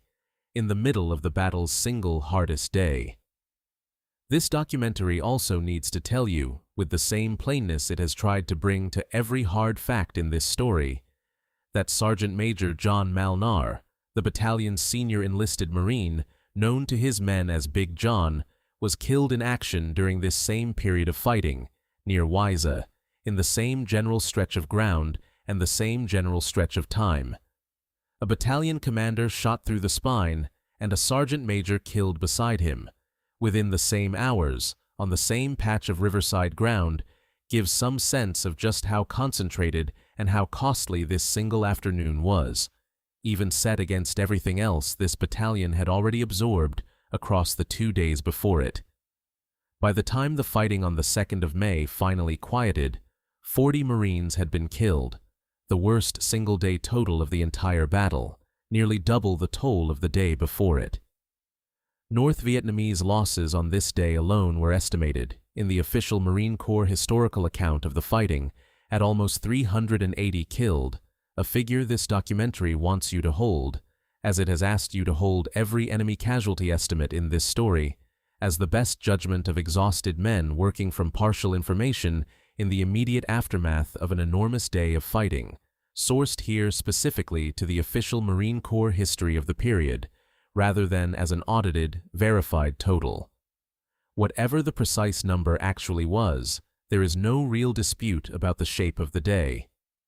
This had been, by any measure available to this documentary, the hardest single day this battalion would face in the entire war, and it had cost the magnificent bastards their commanding officer, their sergeant major, and 40 of their brothers. In roughly 12 hours of fighting along a stretch of riverbank, most of the men involved could not have found on a map 2 weeks earlier. By the morning of the 3rd of May, something had changed on the far side of the river, though it took the Marines of 2nd Battalion, 4th Marines, a little while to fully understand what that change meant. Through the night, North Vietnamese forces had largely withdrawn from the hamlets they had fought so hard to hold, pulling back across the Demilitarized Zone, north, out of South Vietnam entirely. In the quiet, deliberate way this documentary has already noted, was characteristic of how this particular enemy fought across this entire battle. Hold a position with everything available, inflict and absorb heavy losses defending it, and then, when the calculation shifted, disengage cleanly, on their own schedule, rather than being physically driven off the ground by the attacking force. It is worth pausing on this pattern one more time before this documentary moves past it, because it shapes how you should understand almost every hamlet that changed hands across these 4 days. Dai Do itself had already been abandoned once by its defenders, only to be reoccupied and fought over again. And Lac had been given up overnight after the first day's fighting, and now, after the almost unbearable cost of the 2nd of May, the North Vietnamese units still holding Dinh To and Thuong Du simply were not there anymore when the Marines came looking for them the next day. At around 2:45 that afternoon, 2 companies from Battalion Landing Team 1, 3rd Marines arrived by amphibious tractor at An Lac and pushed forward through Dai Do and beyond it, sweeping Din Tu and Thuong Do in turn. And this documentary wants to be precise about what they found there, because the accounts of the men who made that sweep are among the most quietly haunting testimony to survive from this entire battle. They met no resistance at all. What they met instead was the physical residue of 4 days of some of the hardest close infantry fighting of the entire war, concentrated into a handful of small hamlets, destroyed bunkers, the wreckage of fighting positions, and the unmistakable smell that settles over a battlefield after several days in the heat of a Vietnamese spring. One account from a veteran who made that sweep reached, in trying to describe it afterward, for a comparison to Tarawa, the infamous, brutally costly amphibious assault of the Second World War in the Pacific, a battle whose name had already become, by 1968, a kind of shorthand among Marines for total, saturating devastation packed into an unbearably small space. This documentary offers you that comparison, not because it wants to overstate what happened here, but because it is the comparison the men who were actually there reached for themselves, unprompted, when they tried to put into words what 4 days of fighting had done to a string of small farming hamlets along a quiet river. This documentary wants to spend a moment with what recovering the dead actually involved, because it is a part of this story that rarely receives the same attention as the fighting itself, and yet it asked something genuinely difficult of the men who carried it out. Golf company and hotel company, themselves reduced by 4 days of hard fighting, moved back across ground they had already fought over once, now searching it a second time, this time not for enemy positions, but for their own fallen brothers, men some of these Marines had served alongside for months, carried out on stretchers or in ponchos, identified where possible, and moved back toward the rear with the same care and seriousness that had characterized every other part of this battalion's conduct across these 4 days. It is not a glamorous task, and it rarely appears in the citations and the medal recommendations that history tends to remember battles by. But this documentary believes it deserves to be named plainly here, as part of the full, honest shape of what this battalion did in the first days of May, 1968. They did not leave their dead behind on that riverbank, whatever else these 4 days had cost them. With the ground finally clear and BLT 1/3 in place to hold it, the survivors of 2nd Battalion, 4th Marines, began their own withdrawal from the fight that had, in barely 4 days, cost them so much. Echo Company and Foxtrot Company marched to An Lac and boarded boats there, moving downriver away from the hamlets they had fought so hard over, bound for a position called Mai Sa Chan West, further along the coast. Golf Company and Hotel Company, meanwhile, stayed behind a little longer, under the direction of Major Warren, following in the wake of BLT 13's advance in order to carry out one of the hardest and most necessary tasks that falls to any infantry unit after a battle of this kind, recovering their own dead from the ground where they had fallen, so that no Marine from this battalion would be left behind on that riverbank. It is with this relief, this quiet, grim sweep through hamlets already emptied of the enemy who had held them, and this recovery of the fallen, that the Battle of Dai Do is generally considered to have come to its close, even though, for the individual Marines who lived through it, this documentary suspects the fighting did not end quite so cleanly on any calendar date. It ended, for most of them, in fragments over years, the way hard combat experiences tend to end for the people who actually carry them home. 4 days, start to finish, from the pre-dawn gunfire on a Navy patrol boat on the 30th of April to the arrival of relieving Marines on the 3rd of May. 4 days is not a long time, measured against the length of the war this battle sat inside, or measured against sieges like Khe Sanh that stretched on for weeks and months. But this documentary hopes that by now, having walked with you slowly through each of those 4 days in turn, you have some sense of just how much was compressed into that short a span of time,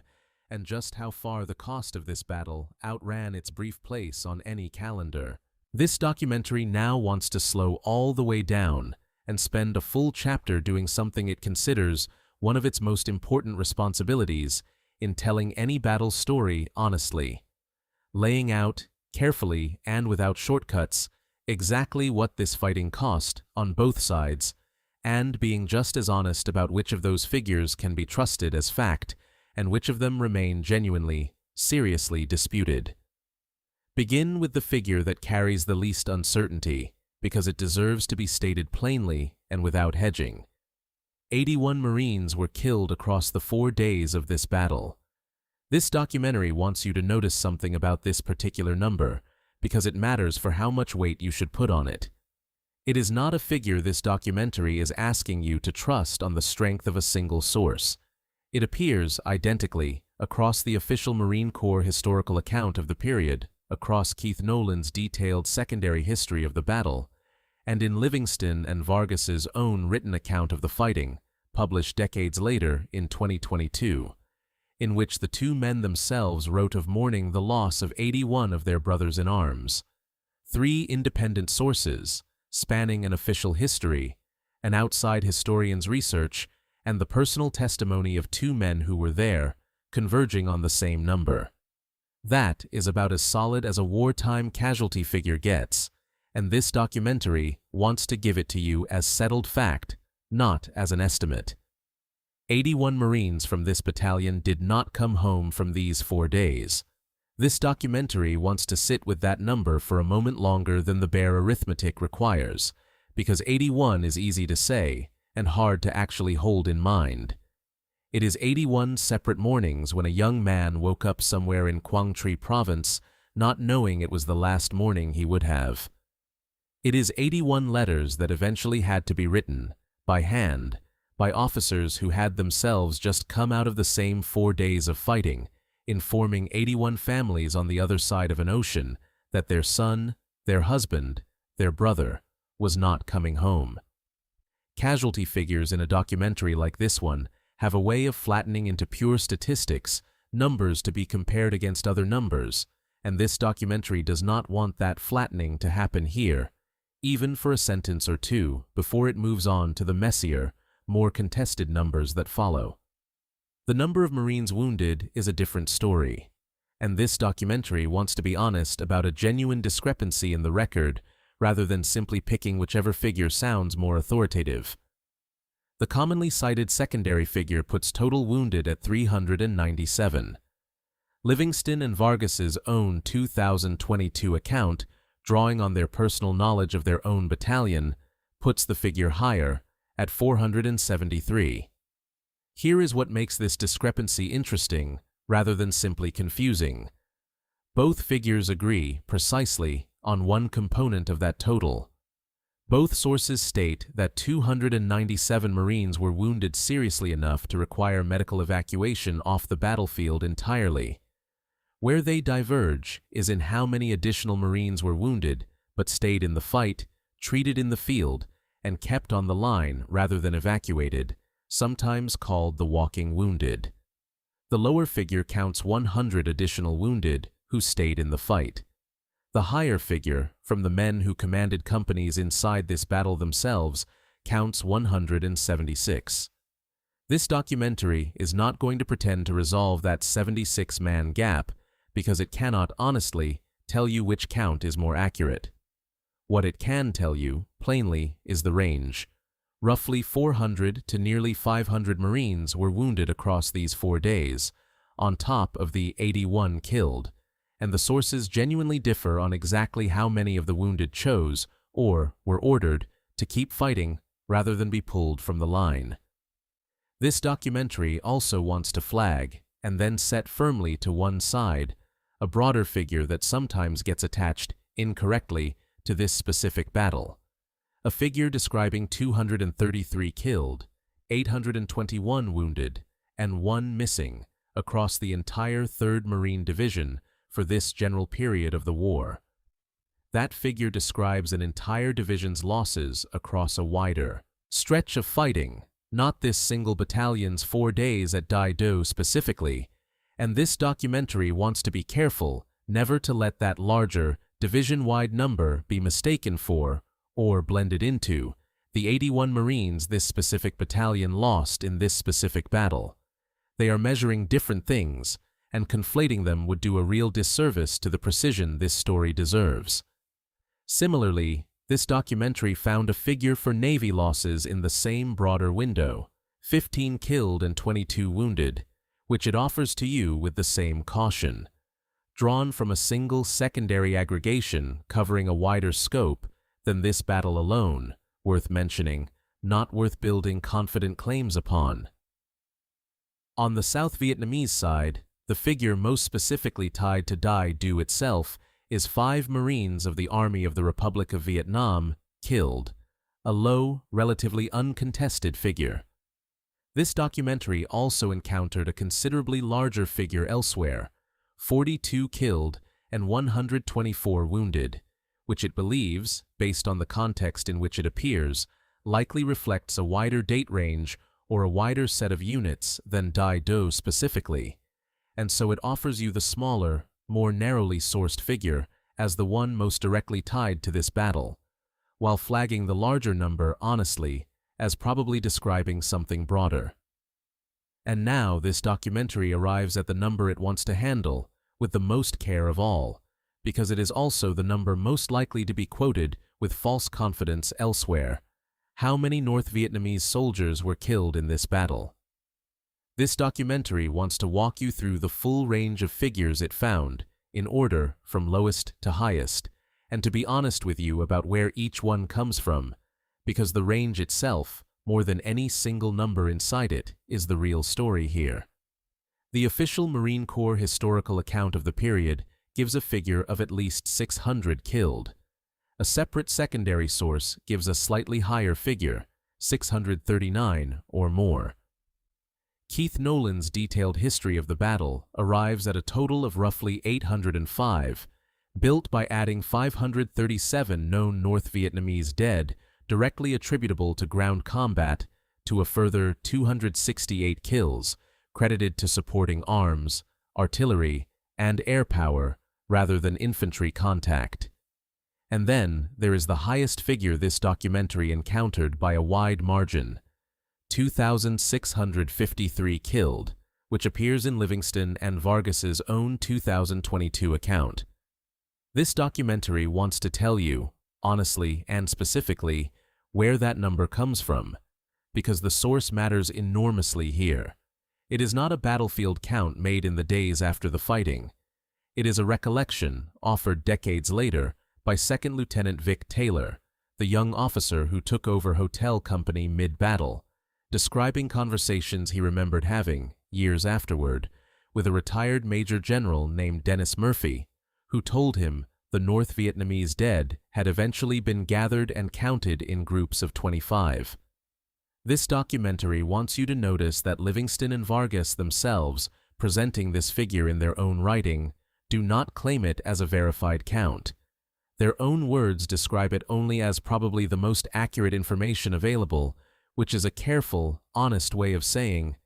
this is the best guess we have, built out of one man's decades-old memory of a conversation with another man's decades-old memory, not a number anyone actually stood on that battlefield and tallied. This documentary respects that honesty in its source material and wants to extend the same honesty to you rather than simply repeating the largest available number because it is the most dramatic one. The truthful way to describe North Vietnamese losses at Dai Do is as a range running from several hundred in the contemporaneous battlefield estimates made by exhausted Marines in the days the fighting actually happened, up to well over 2,000 in a single much later recollection resting on second-hand memory rather than a contemporaneous count. Vietnam War body counts in general carried on the American side a documented institutional incentive to count generously, and this particular figure, whatever its true value actually was, should be read with that broader context in mind, not treated as a settled historical fact.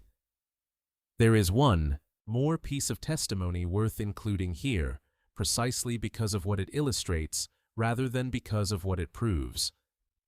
North Vietnam's own wartime propaganda claimed this battle as a clear victory for their side, asserting that their forces had defeated 3 separate Marine battalions and naming, among the units they claimed to have defeated, an air cavalry brigade that, as far as this documentary's research could determine, did not actually exist under that name in this theater of the war at all. That same propaganda claimed to have killed more than 500 Americans on the 2nd of May alone, a single day's claimed toll, that is, on its own, more than 6 times the entire American death toll for the whole 4-day battle. This documentary offers you that claim not to mock it, but because it is a useful, concrete illustration of a broader truth. Both sides in this war, and in wars generally, produced wartime casualty claims that served the needs of morale and propaganda as much as they served the needs of accuracy. And a careful telling of this battle's story has to hold every number from every direction, American and North Vietnamese alike, with the same measure of honest skepticism. Finally, this documentary wants to address, briefly and honestly, a subject its research could not adequately illuminate: the civilian cost of this battle. Dai Do, Dinh To, Thuong Do, and the other hamlets fought over across these 4 days were, by the time the fighting reached them, fortified North Vietnamese military positions, and it is possible that whatever civilian population had once lived there had already been displaced or evacuated well before the battle began, under the broader wartime practices that had already reshaped much of rural Quang Tri province by the spring of 1968. But this documentary did not find substantive documentation in any of the sources available to it, specifically addressing civilian casualties tied to this particular battle, and rather than guess at a number it cannot support, it would rather tell you plainly. On this question, the surviving record available to this documentary is simply silent, and that silence is itself worth sitting with for a moment before this documentary moves on. Having sat with the human and numerical cost of this battle, this documentary now wants to turn to a harder, more uncomfortable question, one it does not raise lightly, and one it wants to frame carefully before it says anything further, because there is a real difference between honoring the courage of the men who fought this battle and pretending that courage settles every question the battle itself raises. It does not, and this documentary does not think the men who lived through these 4 days would want it pretended otherwise.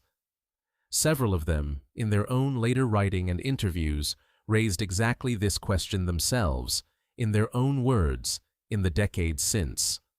Whether this battle needed to cost what it cost, and whether it was fought at the level of command well above the companies and platoons this documentary has spent so much time with, as well as it could have been fought. This documentary asks you to hold on to something as it walks through what follows. Raising this question is not the same thing as answering it in one direction or the other. The historical record itself is divided, and a documentary that pretended otherwise, that picked a side and presented it as beyond dispute, would be doing exactly the kind of thing this channel has tried never to do across every battle it has told. The central critique that runs through nearly every serious account of this battle is what historians and veterans alike have come to call piecemeal commitment, and this documentary wants to walk through exactly what that phrase means in the specific, concrete terms of these 4 days, rather than leaving it as an abstraction. Look back over the chronology this documentary has already given you, and a pattern becomes visible. On the 30th of April, Company H and Company F were committed to the fight. Then, later the same afternoon, Company B was added on top of them. On the 1st of May, Gulf Company was committed, largely on its own, into an assault against a hamlet that had already stopped one company cold the day before. On the 2nd of May, Echo Company was sent in, again substantially alone, in the pre-dawn hours, to relieve a Gulf Company that was already fought out. Company after company fed into the same fortified ground, one at a time, across days rather than being gathered together and thrown at the objective as a single, concentrated force from the very start. This documentary wants to be clear that this is not simply a judgment. This documentary is imposing on the record after the fact, from the comfortable distance of hindsight. It is a pattern so well documented that Keith Nolan, in his detailed history of this battle, titled an entire section of his book, quite directly, Piecemealed, which tells you something about how thoroughly this criticism had already taken hold among the historians who studied this fight most closely. And it is not only historians who have said so. This documentary wants to give you Lieutenant Colonel Wise's own words on the subject, because they carry a weight that no outside historian's analysis quite can, coming as they do from the man who was actually commanding the battalion being fed into that fight a company at a time. Wise said, afterward, that inadequate resources were provided for the attack on Dai Do, both in terms of men and in terms of air and artillery support, and he went further still, offering a judgment about the officer above him in the chain of command, saying plainly that he did not believe Major General Tompkins ever fully realized what was actually going on. This documentary wants you to sit with the weight of that sentence for a moment. This is not an outside critic second-guessing a decision from decades away. This is the battalion commander who was there, who was shot leading that fight, who lost his sergeant major beside him, saying directly that the officer responsible for the broader battle did not, in his judgment, understand what his own battalion was being asked to do. This documentary wants to be clear that raising this criticism does not, in its view, diminish anything it has already told you about the courage of the individual Marines who carried out these attacks. A soldier ordered forward does not choose the strategy behind the order, and the men of Golf, Echo, Foxtrot, and Hotel companies fought exactly as hard and exactly as well, whether or not the larger decisions directing them into that fight were the wisest ones available at the time. This documentary wants to hold both of those truths in the same breath, the way it believes any honest history has to. This documentary also wants to bring one specific, named historian into this chapter, because his criticism of this battle is sharp, direct, and worth engaging with, honestly, rather than simply summarizing. The British historian Max Hastings, in his 2018 book, Vietnam, An Epic Tragedy, examines this battle and does not treat the command decisions gently. Hastings describes the operation as an act of sustained folly, language that leaves very little room for interpretation, and he places the responsibility for that folly specifically on Colonel Hull and Major General Tompkins, arguing that they failed to appreciate the actual tactical situation on the ground, and, in failing to appreciate it, continued ordering costly frontal attacks on the 1st and 2nd of May, attacks that Hastings argues should have been recognized, at the time, as more costly than the situation actually required. This documentary wants to be careful here, in a way that matches how it has tried to handle every disputed judgment in this story. Hastings's assessment is a serious, well-researched historian's argument, made in a respected and widely read book, and it deserves to be presented to you clearly and by name. But it is one historian's interpretation, a disputable judgment rather than a universally accepted verdict, and this documentary is not going to pretend that every source it consulted reaches precisely the same conclusion in precisely the same terms. What this documentary can tell you is that Hastings's criticism sits comfortably alongside Wise's own contemporaneous frustration, which suggests that the piecemeal, under-resourced character of this fight was not simply a retrospective judgment invented by a historian writing 50 years later, but something that was genuinely felt, in real time, by the man actually commanding the battle. At the same time, this documentary wants to be fair to the officers making those decisions in real time, because there is a genuine, sympathetic explanation sitting alongside the harsher critique, and honesty requires including both.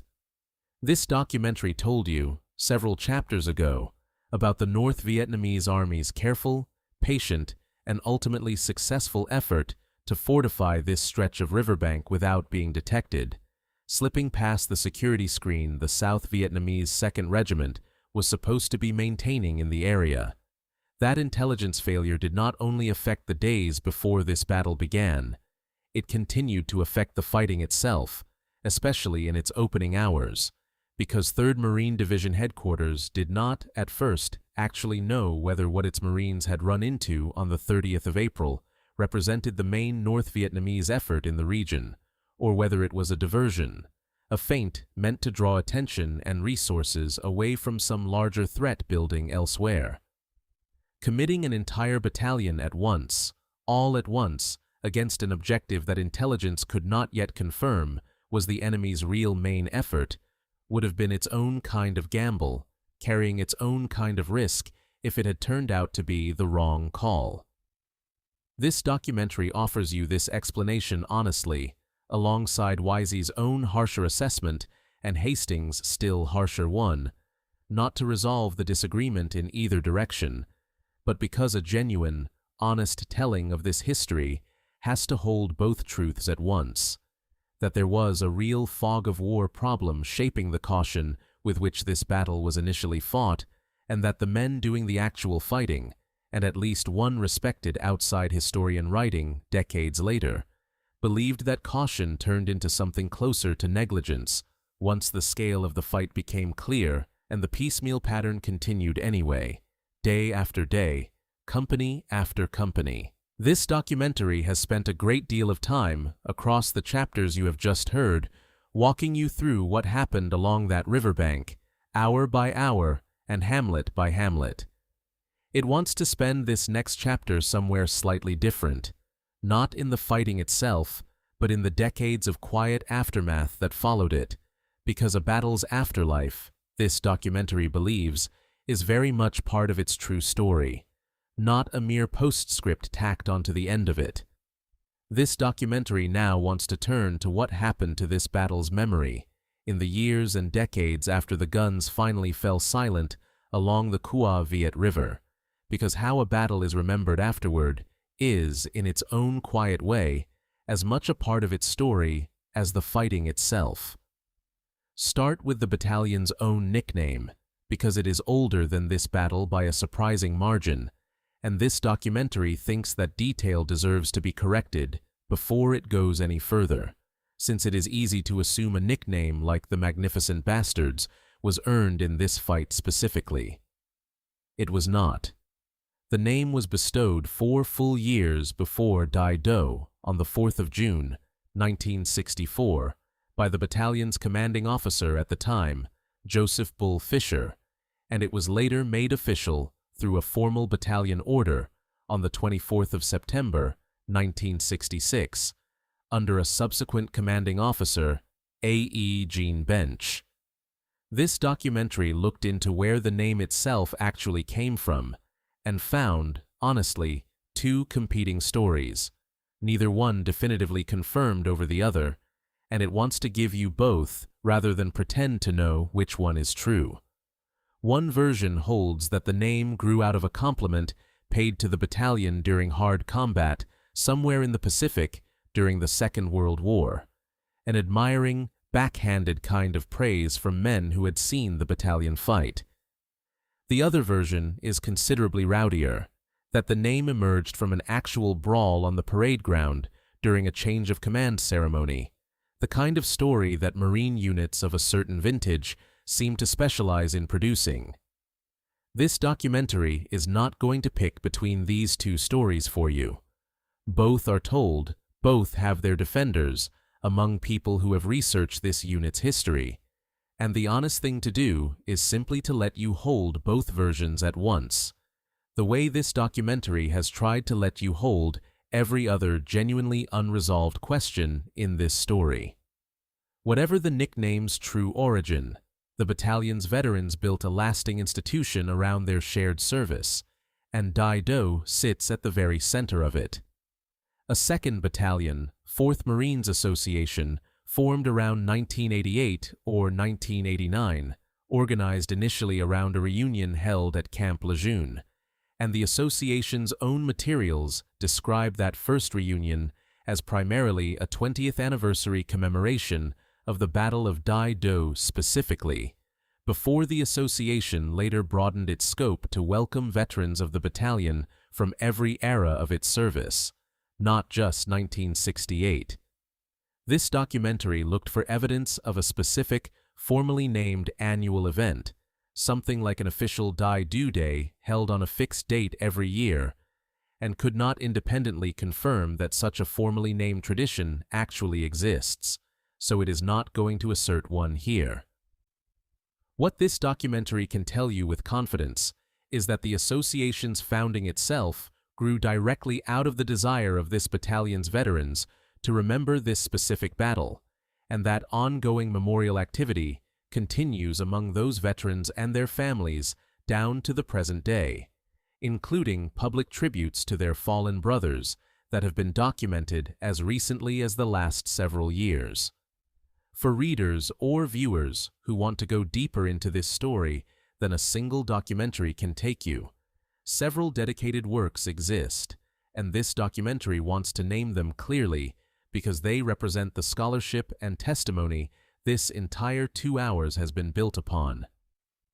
The standard, most detailed dedicated history of this battle is Keith William Nolan's book, published in 1994, titled The Magnificent Bastards, The Joint Army-Marine Defense of Đông Hà, 1968, a work built from documents and from extensive interviews with the veterans themselves, and the single most granular source this documentary drew on for its own chronology of these 4 days. James Livingston told his own story at greater length in his memoir, Noble Warrior, co-written with Colin Heaton and Anne-Marie Lewis. And William Weissey's own remarkable life received its own dedicated biography in 2014, One Magnificent Bastard, written by Mark Huffman, a book that Wise himself lived to see, published and, this documentary hopes, took some quiet satisfaction in. The institutional memory of this battle also lives on at the National Museum of the Marine Corps in Triangle, Virginia, an institution Wise himself helped bring into being, which holds material connected to this fight among its broader collection documenting the Corps' history, and which hosted a commemorative event marking this battle's 50th anniversary in 2018, bringing surviving veterans together, half a century on, to be honored for what they had done as young men along a river most of them had never heard of before they were sent there. And yet, having told you all of this, having walked you through the museum exhibits and the association reunions and the dedicated books written about this fight, this documentary wants to close this chapter with the same honest observation it opened this entire 2 hours with. Every single source this documentary consulted in preparing this story agrees, without real disagreement, that this battle sits well below Khe Sanh, well below Hue, and even below a number of other fights that happened along this same stretch of the Demilitarized Zone in this same violent year, in the general public's memory of the Vietnam War. It sits there despite the intensity of what happened in these 4 days. It sits there despite 2 Medal of Honor recipients emerging from a single battalion's actions across a single short engagement, a genuinely unusual concentration of the nation's highest award for combat valor. This documentary does not think that placement in memory is fair, measured against what this battalion actually endured and accomplished along that riverbank. But it also does not think the word forgotten, applied to this battle, is simply a marketing flourish invented to make this particular documentary sound more compelling than it actually is. It held up, consistently, across everything this documentary researched, and this documentary hopes that by walking through this story, as slowly and as carefully as it just has, it has done something small to change that, at least for you, at least tonight. Let this documentary bring you back, one last time, to where it began. A low, flat stretch of riverbank in Quang Tri Province in the last days of April 1968. A brown, slow-moving river bending past a handful of small hamlets whose names, this documentary hopes, no longer sound like nothing to you, the way they may have when this story first began. Dai Do, Din To, Thuong Do, and Lac Dong Xuan. Ordinary Vietnamese farming villages, sitting on ground that, for a handful of days in the spring of 1968, became some of the most fought over, most fortified, most costly few acres of earth in the entire war. What this documentary hopes you carry away from the last 2 hours is not, in the end, a set of casualty figures or unit designations. However carefully those have been laid out across the chapters you have just heard, and however much care this documentary took in making sure every disputed number was presented to you with the honesty it deserved, rather than a false confidence it did not. What this documentary hopes stays with you, instead, is the shape of a handful of specific people. J. Vargas, a captain barely 2 days into command of a company he was still learning, wounded twice, refusing to leave, finding time in the middle of unimaginable chaos to drag his own battalion commander out of a trench. James Livingston, a Georgia farm boy who led his company across 500 meters of open, fire-swept ground before the sun had even fully risen, wounded 3 times before his own body finally overruled his will to keep fighting. William Wise, a Philadelphia kid who enlisted, by one account, chasing a law degree he would end up trading for 31 years in uniform, shot through the side and left unable to walk, who lived, remarkably, to 96 years old, long enough to see this battle's 57th anniversary, long enough to help build a museum that would keep his Marine story alive after he was gone. Big John Malnar, killed near his commander in the worst hours of the worst day. George Norris, killed within 5 minutes of ever setting foot on that ground at all, a company commander who never had the chance to command his company in this fight for longer than the time it takes to read this sentence aloud. This documentary has tried, across every chapter you have just heard, to hold 2 things at once, the way it believes any honest telling of a battle like this one has to.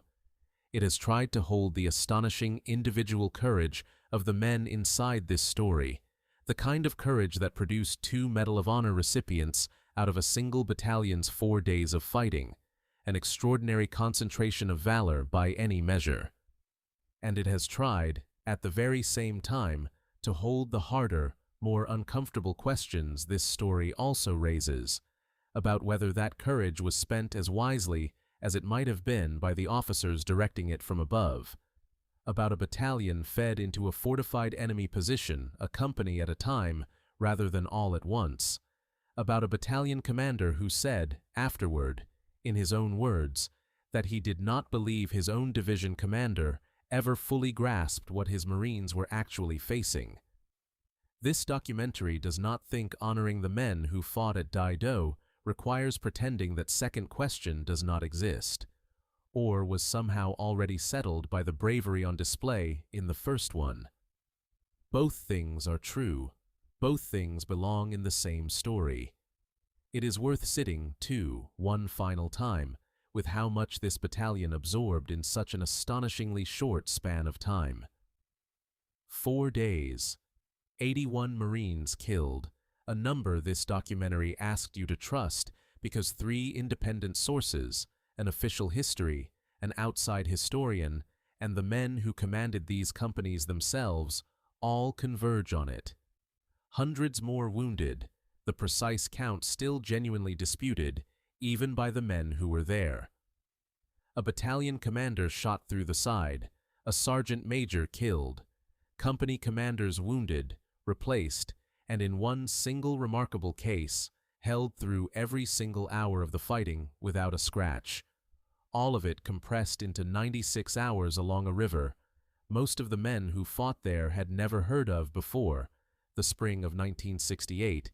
and that most people, even people who think of themselves as reasonably well versed in the history of this war, have still never heard of today. This documentary hopes that has changed a little for you tonight. There is nothing left for this documentary to argue for. That argument belonged to the generals and the historians who came after, to men like Max Hastings weighing command decisions from the distance of decades, and to Weise himself weighing them from the distance of his own memory. This documentary's job was simply to walk you through what happened, as slowly, as carefully, and as honestly as it knew how, and to let the people at the center of it, Vargas and Livingston and Wise and all the others whose names appeared and disappeared across these 15 chapters, be remembered as something more than names on a casualty list. It hopes it has done that. It hopes, too, that somewhere in the slow unfolding of this story, in the quiet accumulation of one small detail after another, you have found the particular kind of stillness this channel always hopes to leave you with.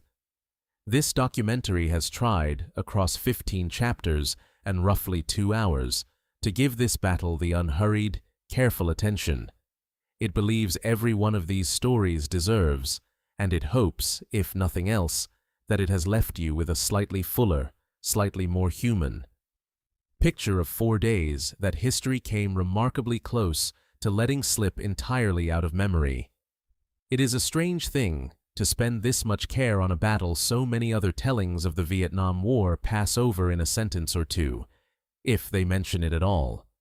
But this documentary has never believed that a battle's size or its place in the popular imagination has much bearing on whether the people inside it deserve to be remembered carefully. 81 men did not come home from this one. That fact alone, this documentary believes, earns Dai Do the 2 hours you have just spent with it. So let your breathing settle, all the way down now, and let the weight of the day slip away from you, wherever you are, whatever tomorrow holds. The river is quiet again.